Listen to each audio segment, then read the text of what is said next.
Now, the first step in vibration analysis of a system is modeling, which is the most important step in the analysis.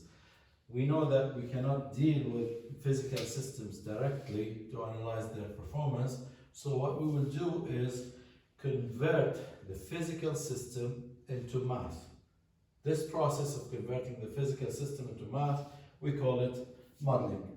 And deriving this mathematical model using certain approaches, we will study 3 approaches here, we'll end up with one or a system of ordinary differential equations, and based on these differential equations we will be able to analyze any vibrational system. So the 3 approaches we have here are, first, the Newtonian approach.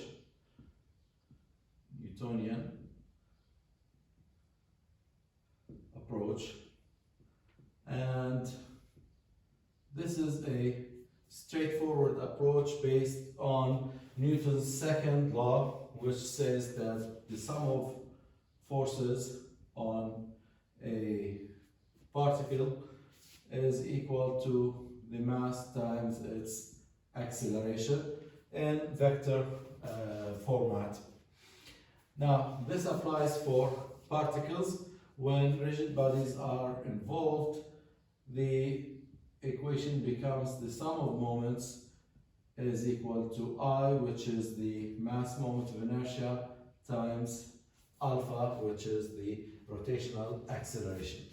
This is a straightforward approach, but this will prove to be complicated for multi-body systems.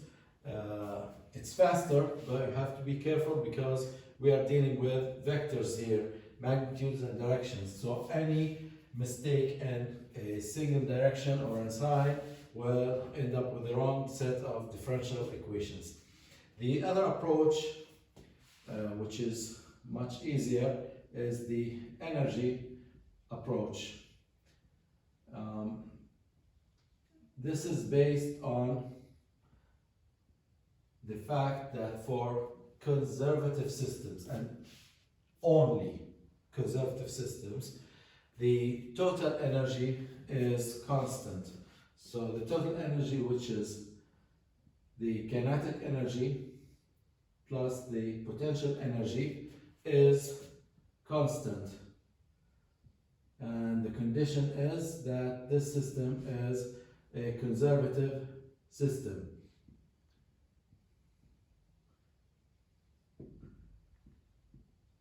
And conservative system, that means I do not have any non-conservative forces such as friction, damping, air resistance, drag, and that I do not have any external forces applied on the system. So in this case, the total energy is constant, and based on that I can say that the time derivative d by dt of E, the total energy, is 0. And using this equation, I can derive the differential equation of a conservative system.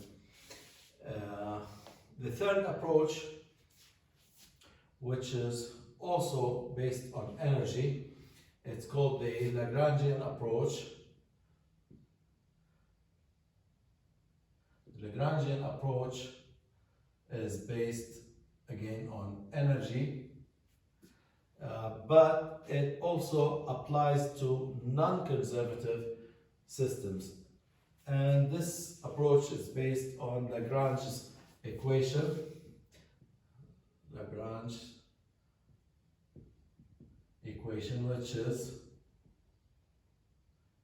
in its most general and extended form, d by dt of the partial of Lagrangian, and we'll see what that is, by q dot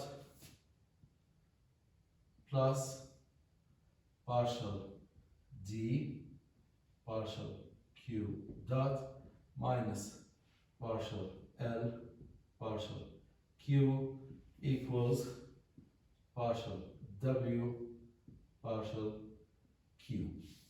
Now, what are those symbols? Basically, first L is the Lagrangian, and it's T minus V, the kinetic energy minus the potential energy, and is known as the Lagrangian.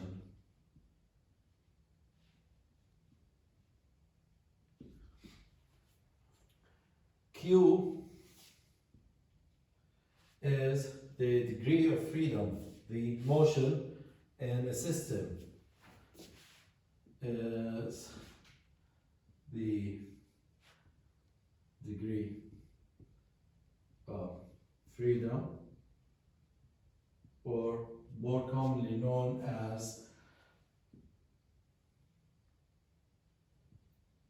the generalized coordinates.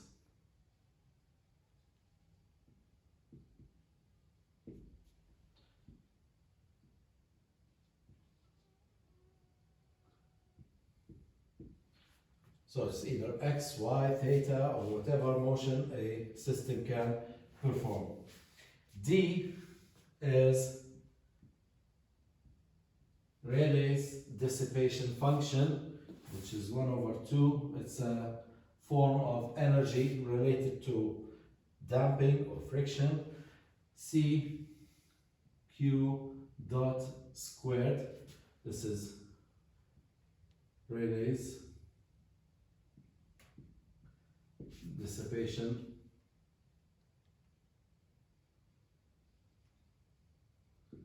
function.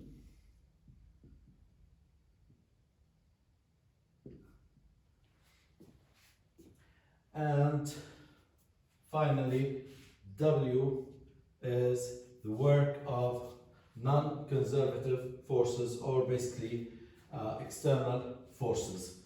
So W is the work done by external forces.